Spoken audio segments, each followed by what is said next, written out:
If you want to build a business that prints profits, runs without you needing to work 24/7, and gives you the life that you've always wanted, there's only one thing that you need to master, and you never guess what it is. I mastered this one skill, and it's the single reason why I was able to build a $300 million company without a master's in business, being well connected, or being the smartest person in the room. This one skill is something that almost everyone overlooks, and it's not some secret way to blow up on social media or get customers or run ads, and it's not luck or hustle. I call it the edge, and if you want to know what it is and the 2 ways that you can get it right now, let's jump in. Okay, so what is the edge? The edge for me is being unbreakable mentally. Tony Robbins has a famous quote is success is 80% psychology and 20% mechanics, and I could not agree more. In fact, when you look at the few people who have this edge, these are the folks that take massive action. They're not scared of failure. They see negatives as positives. They never give up, and they know that success is right around the corner. Take a look at Michael Jordan. Most people don't know this about Michael Jordan, but he actually had a mental coach that he worked with more than he did with his actual coaches, trying to teach him how to get better at the actual physical game of basketball. He mentally prepared before every game. He actually believed in creating outcomes in his mind before they actually happened physically. He visualized every shot of every game, every play of every game, every outcome of every game. He was actually Air Jordan or MJ in his mind far before everyone else actually recognized him as the best player ever to play the game of basketball. And this edge that he had meant that he was never scared to take that big game-winning shot. He actually has a quote that he said, "I never looked at the consequences of missing a big shot, because when you think about the consequences, you're thinking of a negative result." This is something that he could have only had by honing in and perfecting his mental game and being ready and prepared mentally before every play, every shot, every big moment in those games that he played. Another great example of having the edge are the guys who make it through the BUDS program to become a Navy SEAL. Most people don't know this, but every BUDS program has around 300 people enter and actually start the BUDS program, but only 20 to 25% of them finish. The majority who ring the bell are not actually injured or physically broken. They just quit mentally. There's a couple famous quotes from instructors from the BUDS program that I love, and one is that BUDS doesn't weed out the weak, it weeds out the mentally unprepared. Another quote is that the guys who look like Greek gods, they're often the first ones to quit. And so when you look at this, a program like BUDS, when someone comes in at 6'6", 250 pounds, just absolutely shredded, they look like they would be the person that finishes the program and just decimates everybody else. But why are those ones notoriously the guys who quit first? Well, it's because they're used to winning. When they get cold, wet, and humiliated for hours with no reward in sight, they crumble mentally because they're not prepared. So look, what this video is about is how do you actually get the edge? What are the things that you can do right now to give yourself that mental edge, to take you and put you in a position where you can beat your competition, where you can crush your goals, where you can take your to-do list and tackle everything on it in record time because you are physically and mentally prepared to do it? Well, really, it comes down to one thing, which is you need to change the way you think.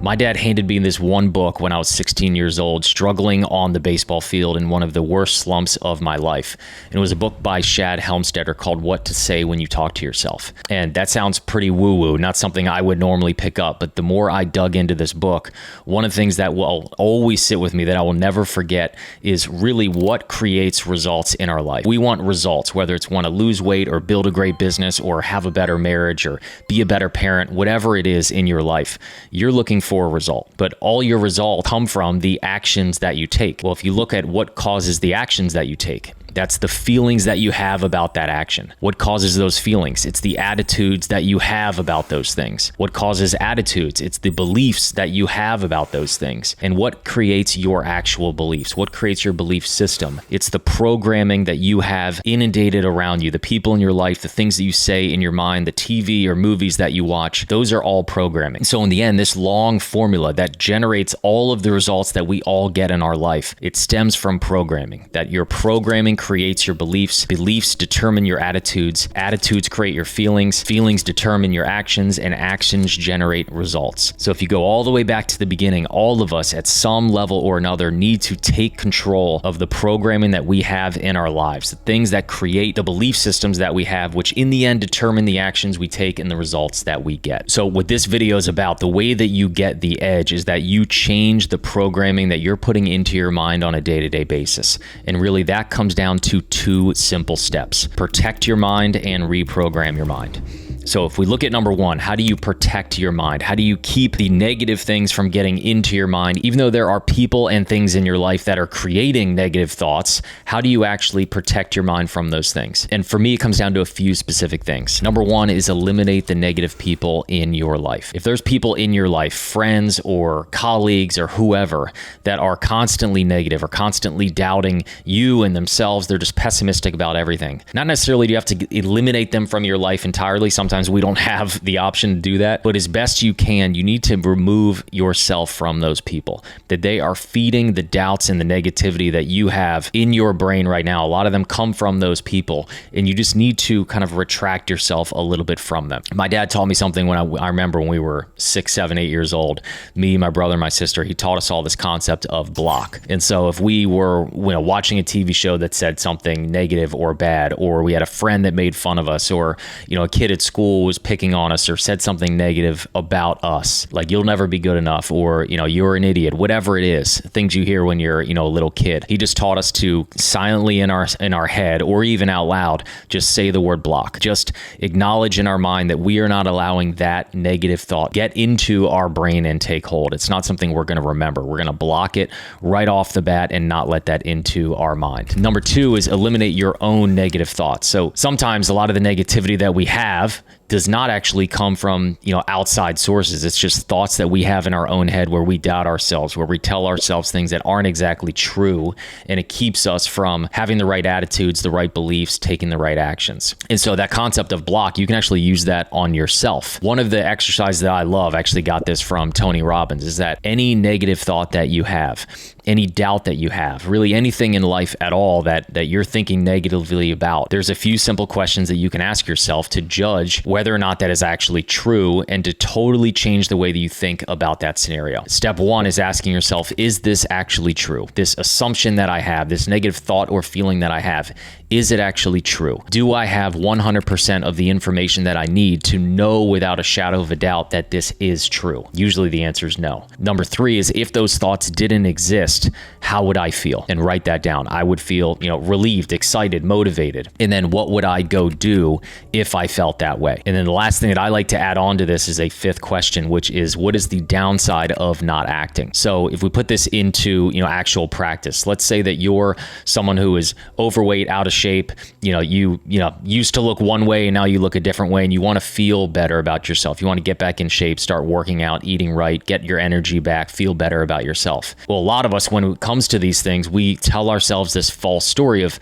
look, I just can't lose weight. I've tried so many times. I just don't have the discipline to eat right, or I don't have the time to get into the gym, or whatever those negative sayings or beliefs that we have. Run it through this process and ask yourself, look, is it actually true that I can't lose weight? Is this true? Do I have 100% of the information out there to know without a shadow of a doubt that this is true? Essentially, another way to say that is, could it possibly be false? Is there a 0.001% chance that this belief system or pattern that I have is false? And if it is false, how would I feel if I actually believed I can lose weight? What would I go do if I believe that? And then finally, I like to add that last little part of, what's the downside of me not doing these things? What's the downside of me not losing weight, starting to eat right, starting to exercise? And that's when you really can get powerful emotions at play, where you start to list things out and say, look, the downside is, I might die 15 years before I'm supposed to. I might, not be there for my kids, my spouse, my friends, my family in the way that I want to be. I might not have the energy to spend time with the people that I love. It might keep me from doing these things that I want to do to live a great life. That little exercise can totally change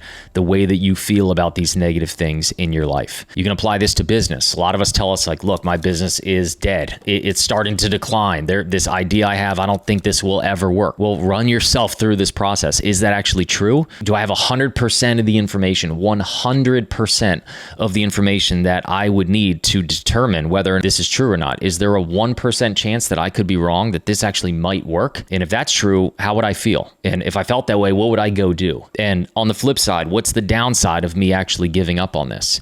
What is the lifestyle, the trips that I could take, my friends and family on, the life I would have, the freedom I would enjoy? What's the downside of me giving up on this business idea? That little exercise can take almost any negative feeling that you have and turn it completely around. There's a funny story that not a lot of people know. When we launched SamCart in 2014, we moved from, a business where we were selling primarily information products, teaching people how to build a business through courses, events, ebooks, digital products. And we wanted to start the software company. So we started SamCart in 2014 with the goal of building the easiest platform known to man on the internet that would help people launch and scale businesses online. There were so many things that businesses would mess up back then that they were just too difficult unless you had a whole team of people. So we built this software, got it off the ground, scaled it up pretty quick because we knew what we were doing. And fast forward 5 years later, 2019, we were growing really, really fast. And at that level, like we had a bunch of investors coming to us saying, hey, we want to give you a ton of money to grow this thing even faster. And so for me, I was terrified of bringing on investors, giving up a piece of the company. I felt like I would lose control. I'd never done it before. So I was really terrified of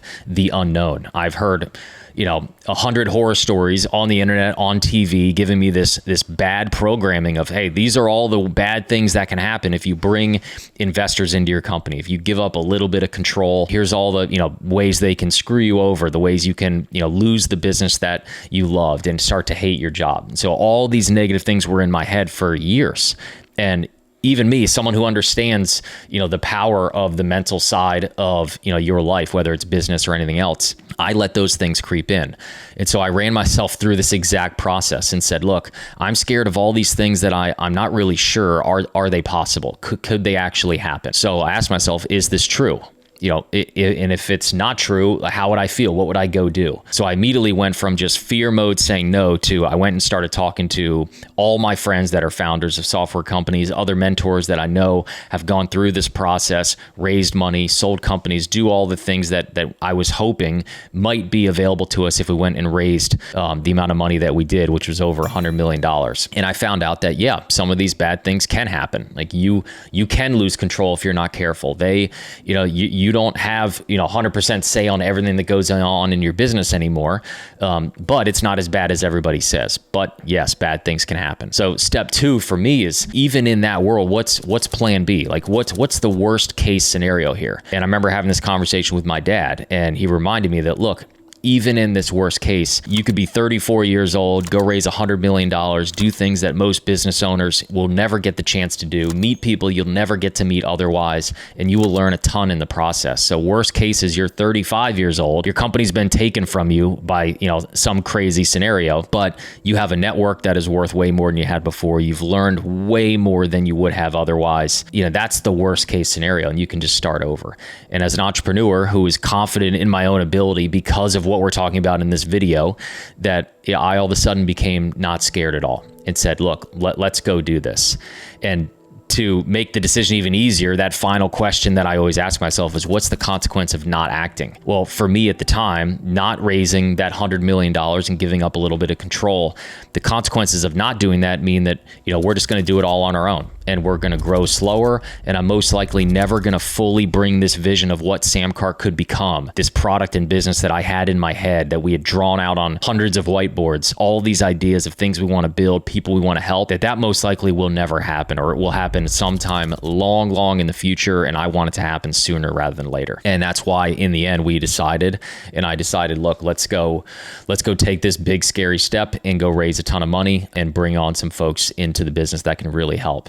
And looking back, it was probably one of the best decisions I ever made in my career. And I wouldn't have made it if I let myself live in that world where I had these false beliefs, keeping me from taking the action that I needed to take. So number 2 is reprogram your mind. Once you, decide to kind of guard your mind and keep these negative thoughts from getting in, now you have to replace it with positive thoughts. And so I have a couple small things that I do almost on a daily basis that really help me make sure that way more positive is getting into my brain than negative on a daily basis. And a couple ways I do that are, number 1, I have a stack of self-talk cards. So these are things that just have sayings or pictures on them where I am just making sure that my brain is being filled with positivity every single day. So things that you could put on yours. Like, let's go back to the health equation or the health scenario, trying to lose weight, start working out again.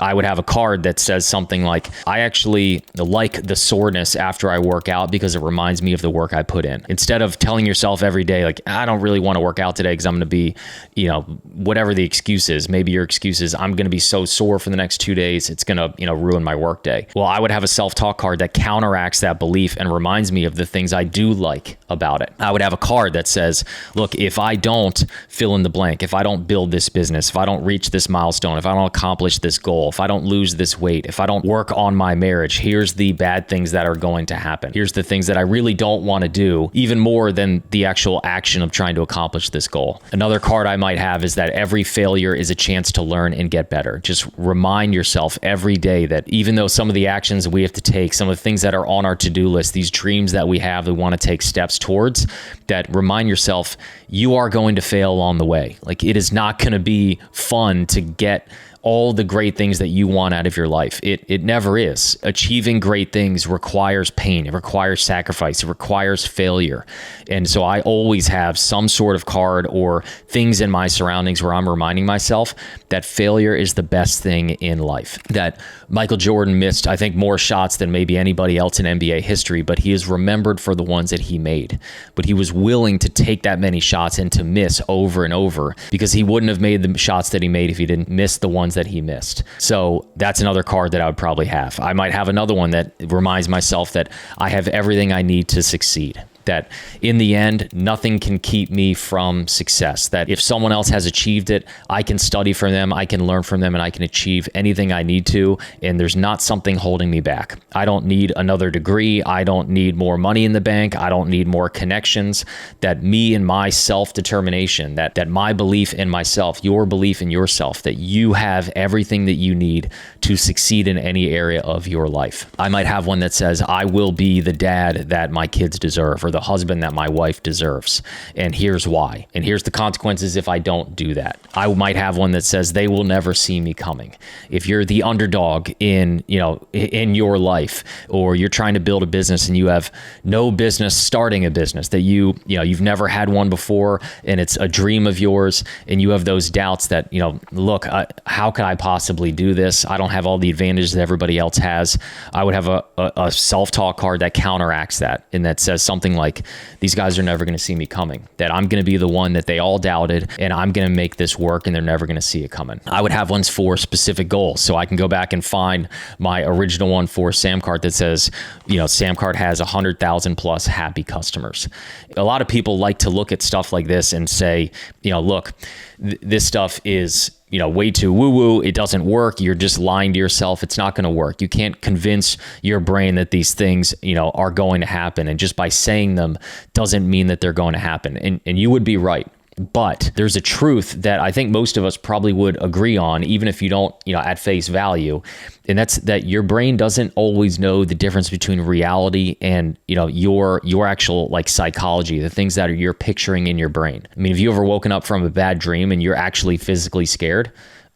Your brain didn't know the difference. Have you ever had a really tough conversation, someone that's just driving you nuts, and you have to confront them, and you're just kind of running through in your head how this conversation is going to go, and you start kind of predicting how they're going to react, and maybe they're not going to react really good, and so the whole conversation in your mind just blows up, and all of a sudden you're angry and you're sweating and your heart rate is up. Your brain didn't actually know that conversation wasn't real. You were envisioning it, and it was causing you to feel a certain thing. And if we go back to that original math equation of how we all get the results that we get in our life, it all comes from programming that creates our beliefs, that determine the attitudes and feelings. The way that you feel about certain things decide how you act on them. And so if you can just get yourself to feel certain things and to envision this life that you want, these results that you want to get in your life, it will change the way that you act. fact. So yes, everyone doubting this, saying you can't just write things down on cards and say them out loud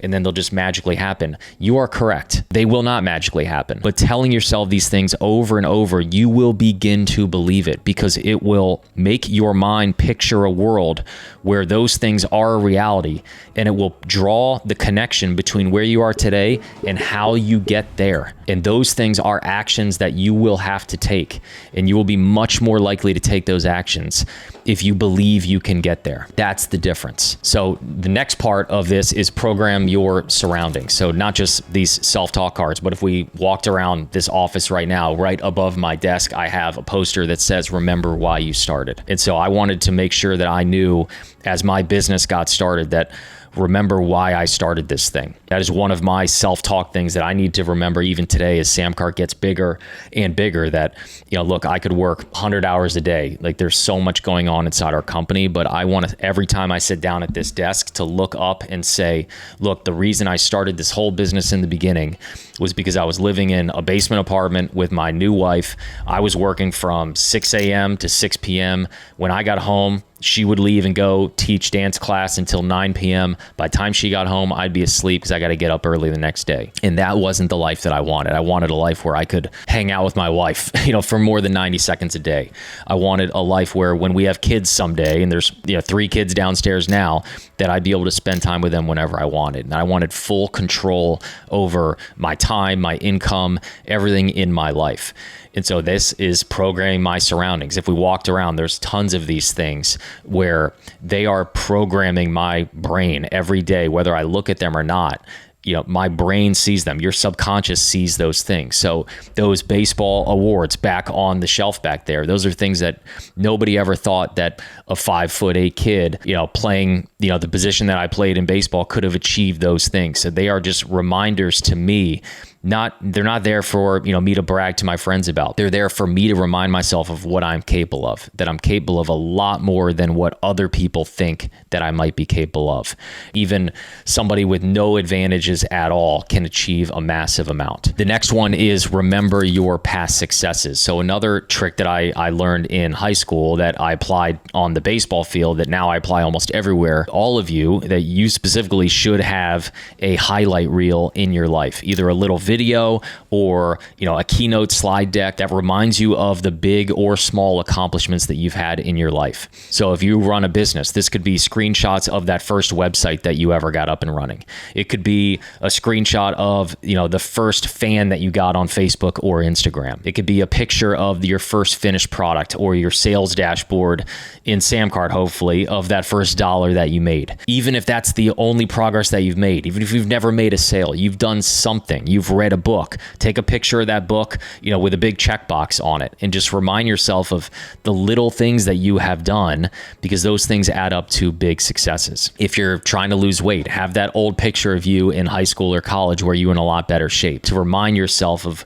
what you were actually capable of looking that good and being that in shape back then. So there's no reason you can't do it today. If it's a marriage that you're working on, it could be pictures of notes you've written each other, or old text messages that you've sent each other back in the day when you used to like each other, to just remind yourself that those things are possible. They've been possible in the past, and they're possible again in the future. Another one that I like to do is envision future success. Most of us have probably heard of the concept of a dream board. Not many people actually have one. I have one in a typeset file, like an actual little presentation that I open up every single day and I look at in the morning. And it has pictures of vacations that we have taken in the past and other places that we want to go in the future.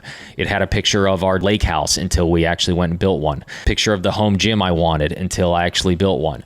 The picture of the awesome office that I wanted one day for SamCart that now we have. Go back to the health example. You could make an AI generated photo of you just in incredible shape and just look at that every day. And like I said before, even though that might not be reality today, that your brain will start to think through, how can I make that photo real? What are the things that I would need to do, the things that I would need to think and believe in order to make that picture of, this fake AI generated photo of myself? How could I bring that to life? It could be pictures of foods that you should be eating, the workout routine that you should be doing. Paint this future, vision of what you want your life, the things that you want to be doing, the things that you want to achieve. have those things visually and make sure you look at it as often as humanly possible, because your brain will make the connection and help you figure out how to get there. And then finally is surround yourself with positive people and mentors. Beauty of today, that the advantages that I didn't have when I was growing up are with social media and YouTube and podcasts and the amount of books that are out there, that you don't have to go find a one-on-one mentor, that you can go learn from almost anybody for free on YouTube or podcasts or all the other places that you can consume content today, where some of the smartest, most successful people on planet Earth are sharing the things that they did to get to where that they got. Surround yourself with those people. If all you did every day was just replace the 3 hours a day or 8 hours a day that you get from negative people at work who don't know how to think right, and all that, you just had AirPods in all day and were listening to Tony Robbins or any of these other, super successful guys that have podcasts, book, YouTube videos. If all you did was replace those hours with positive things instead of negative, your life would change in 30 to 60 days, absolutely guaranteed. So take a look around your life and just try to take little bite-sized chunks and see what negative things can I cut off and what's one or two small positive things that I can add to my life to just change the way that I start to think and feel on a day-to-day basis. And the final thought I'll leave you with is, most people watch a video like this and start to think to themselves, like, look, I know all this stuff works. I've been to one of these, motivational events, or I've had, really good experience kind of with this type of stuff, but you get on the mountaintop and then everything fades away and it doesn't actually really work. And the sad part is that belief is actually correct, that these things don't just work if you do them once. That would be like saying, I went to the gym before and I had a great 1 hour workout, but 30 days later, I was overweight again. That's how everything is. Like, you have to be consistent with this stuff. You have to teach your brain this new habit and do this for 60 or 90 days straight. And then it's on autopilot. Then it becomes a way of life. You look at people who are still in incredible shape in their 40s, 50s, 60s, and they did not just 90 days straight, they probably did a couple of years straight of eating right, getting in the gym, taking care of themselves, and now it's on autopilot. Now they just live their life. And yeah, they might have a cheat day, but overall their default mode is, look, I'm going to do 50 push-ups a day, 100 crunches a day, and I'm not going to eat junk. For the most part, I'm going to eat good. And they don't have to set up a plan and a workout routine and a meal plan. They just do it because that's just who they are. And all it takes is 60 to 90 days. So you take one or two things from this video and do it for 60 to 90 days, and you'll never have to do it again. You will just be like I am today, where there's weeks, sometimes months at a time, where I forget to look at this stuff, but I don't get into a negative funk, that I don't get into a world where I start to doubt myself, because I've been doing it for years, that I've decided, and my brain has been programmed to believe that I can achieve anything, that there's no avenue, problem, obstacle that I could go down and try to tackle that I won't be able to tackle. And you can get to that same level, but you're not going to do it by watching one video, feeling good, and then going back to your regular life and thinking like, look, that didn't really work. I tried it for a day, I tried it for an hour, I tried it for a week, but it didn't really work. You have to build that habit, or else you're going to prove everybody else right that this stuff does not work. So look, I will take everything from this video. I don't know if it'll be live right away, but I'll have my team put this into a nice little cheat sheet that you can download for free. It'll be right down in the description of this video. So if it's not there right away, check back in the next couple days. If you have any questions, leave them down below in the comments. And again, as always, thanks for watching, and I will see you in the next video.